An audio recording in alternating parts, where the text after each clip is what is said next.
నమస్తే welcome to my media నేను మీ కేవీఆర్ మాటలు చెప్పేవాడు చేతల్లో చూపించలేడు చంద్రబాబు లాగా అన్నది అందరికీ తెలిసిందే ఇక వైఎస్ జగన్మోహన్ రెడ్డి తీరు వైఖరి ఆయన నైజం ఎట్లా ఉంటుందో గత 9-10 ఏళ్ళుగా అందరం గమనిస్తూనే ఉన్నాం ఏదైనా ఒక మాట మాట్లాడడానికి ముందే వైఎస్ జగన్మోహన్ రెడ్డి ఆలోచిస్తాడు ఒకసారి కనుక తన నోటి నుంచి ఆ మాట వస్తే దానికి కట్టుబడి ఉంటాడు అన్నది అందరికీ తెలిసిన విషయమే ఈరోజు ఆంధ్రప్రదేశ్ పోలింగ్ తర్వాత వైఎస్ జగన్మోహన్ రెడ్డి ఏం మాట్లాడతాడు ఒకవైపు అంటే వైసీపీ సానుభూతి పరుల మీద వరుసగా జరుగుతున్న దాడులు కావచ్చు పల్నాడులో అలాగే అనంతపురంలో మరికొన్ని చోట్ల చాలా చోట్ల వైసీపీ టార్గెట్గా వైసీపీ మద్దతుదారుల టార్గెట్గా టీడీపీ మూకలు రెచ్చిపోతున్న తరుణంలో వైఎస్ జగన్మోహన్ రెడ్డి నోటి నుంచి వచ్చే మాటలు చాలా ఆసక్తికరంగా మారినాయి ఈ నేపథ్యంలో ఆయన విజయవాడలోని ఐపాక్ టీం దగ్గరికి వెళ్ళి కలిసిన సందర్భంగా కొన్ని బోల్డ్ డైలాగ్స్ మాట్లాడిండు అదేంటంటే గత ఎన్నికలతో పోలిస్తే ఈసారి 151 సీట్లను సర్పాస్ చేస్తాం అలాగే 22 సీట్లకు మించి పార్లమెంట్ స్థానాలు కూడా సర్పాస్ చేస్తామని చెప్పి వైఎస్ జగన్మోహన్ రెడ్డి స్టేట్మెంట్ ఇచ్చారు ఈ నేపథ్యంలో అంటే వాళ్ళ కష్టాన్ని కూడా గుర్తిస్తూ గత ఏడాదిన్నరగా మీరు చేసిన కృషికి అభినందనలు అని చెప్పి ఆయన చెప్పడం ఇప్పుడు సోషల్ మీడియాలో మెయిన్ స్ట్రీమ్ మీడియాలో పెద్ద ఎత్తున సంచలనంగా మారింది సో జగన్మోహన్ రెడ్డి స్వయంగా అంటే గత ఎన్నికల రికార్డును దాటేస్తున్నాం దేశం మొత్తం మన ఫలితాల మీద ఆసక్తిగా ఎదురు చూసే రోజు వస్తుందని చెప్పి ఆయన చెప్పడం వైఎస్ జగన్మోహన్ రెడ్డి కాన్ఫిడెన్స్ లెవెల్స్ని తెలియజేస్తుంది ఒకసారి ఆయన ఏం మాట్లాడిండో విందాం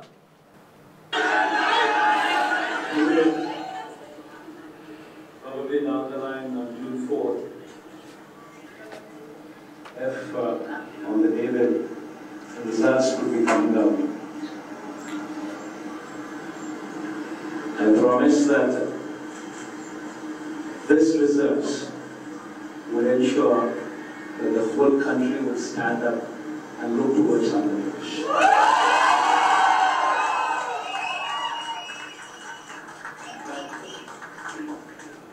When someone told me last time itself was 151, last time out of 175, 151 itself is a tall number.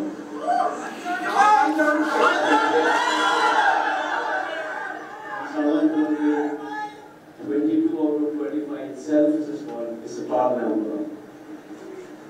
This time, they're going to beat that record. అదనమాట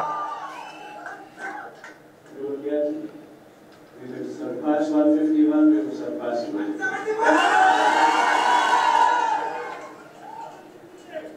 Predominantly, God's grace, Touchwood, they've given good evidence of the governance. The governance model that was put in place was never seen before.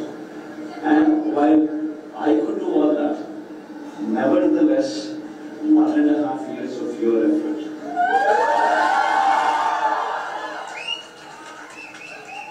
1.5 years of your effort, trying to streamline, trying to bring in more efficiency into the system that we are already in, helped us achieve this target. If this number was there's a lot coming from, I'd rather say, Rishi's team.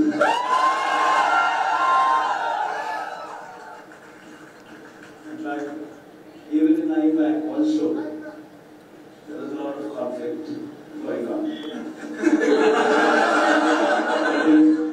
All of you are aware of it. The earlier mentor Prashant comes up and says, "We are both." That it was a dichotomy. A lot of people do not understand the difference between this team and what Prashant was doing.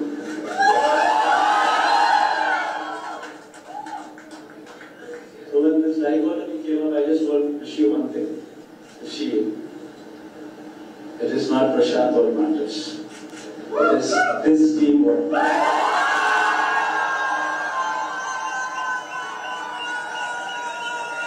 So ఇది YS Jaganmohan Reddy ఇచ్చిన సందేశం అనమాట పనిలో పనిగా ప్రశాంత్ కిషోర్ ఎవరైతే మొన్న రవిప్రకాష్ స్టూడియోలో కూర్చొని ఆర్టీవీలో మాట్లాడారో ఈసారి జగన్కు ఓట్లే పడవు చాలా హ్యూజ్ లాస్ ఉంటుందని చెప్పి ఆయన చెప్పిన మాటలను కూడా చురకలంటించేలాగా ప్రశాంత్ కిషోర్ లేకపోయినా కూడా ఈసారి అంతకు మించిన పోయినసారికి మించిన అద్భుతాలే సాధించబోతున్నామని చెప్పి ఆయన చెప్పడం హైలైట్ అనమాట.